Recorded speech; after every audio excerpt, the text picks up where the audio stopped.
Hi, எப்படி இருக்கீங்க? இன்னைக்கு ஜிம்லேருந்து வரும்போதே பயங்கர கிரேவிங்ஸா இருந்துச்சு. என்னடா செய்யலான்னு யோசிச்சிட்டே வந்துட்டு இருந்தேன் வரும்போதே. அப்புறம் தான் வந்துட்டு பாஸ்தா செய்யலான்னு நெனச்சேன். இன்னைக்கு நான் ரெட் சாஸ் பாஸ்தா தான் பண்ணியிருக்கேன். இந்த பாஸ்தாவ அட்லீஸ்ட் வீக்லி ஒன்ஸ் ஆச்சும் செஞ்சுருவோம் நாங்க. அவ்ளோ பிடிக்கும் எல்லாருக்குமே. இந்த சாஸ நீங்க ஒரு முறை செஞ்சு ட்ரை பண்ணீங்கன்னா, கண்டிப்பா ஸ்டோர் பாட் சாஸஸ் வாங்கவே மாட்டீங்க. கண்டிப்பா ட்ரை பண்ணி பாருங்க. ஃபர்ஸ்ட் வந்து பாஸ்தாவ பாயில் பண்ணி எடுத்துக்கலாம். பாஸ்தா பாயில் பண்ணும்போதே பார்த்தீங்கன்னா, நல்லா தண்ணி கொதிச்சதுக்கப்புறம் உப்பு போட்டு பாயில் பண்ணுங்க. அப்பதான் டேஸ்ட் சூப்பரா இருக்கும். அண்ட் வெஜிடபிள்ஸ்லாம் கட் பண்ணி வச்சுட்டிங்கன்னா, வித்தின் 10 மினிட்ஸ்ல இந்த ரெசிபிய சீக்கிரமா செஞ்சு முடிச்சிடலாம். வெங்காயம், நெறைய தக்காளி, அப்புறம் ரெட் பெப்பர் இதுதான் வந்துட்டு இந்த சாஸ்க்கான மெயின் இன்கிரீடியன்ட்டே. டேஸ்ட் வேற லெவல்ல இருக்கும்.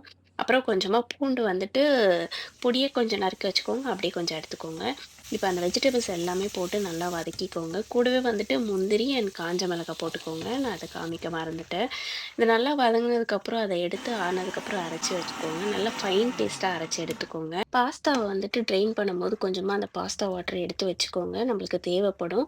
எப்படியும் சாஸ் வந்துட்டு மிக்ஸி ஜார்ல கொஞ்சமா அலசி ஊத்துவோம். அது இல்லாம கொஞ்சமா லிக்விடும் தேவைப்படும் உங்களுக்கு. அதுக்கு அந்த பாஸ்தா வாட்டர் யூஸ் பண்ணிக்கோங்க. நார்மல் வாட்டர் யூஸ் பண்ணாம டேஸ்ட் ரொம்பவே சூப்பரா இருக்கும். நான் டீட்டெயில்டு ரெசிபி வந்துட்டு கமெண்ட்ல குடுக்குறேன். கண்டிப்பா செக் பண்ணி பார்த்துட்டு ட்ரை பண்ணி பாருங்க. சூப்பரா இருக்கும். நம்ம இன்னொரு ஷார்ட்ஸ்ல பார்க்கலாம். Do what makes you happy. Bye.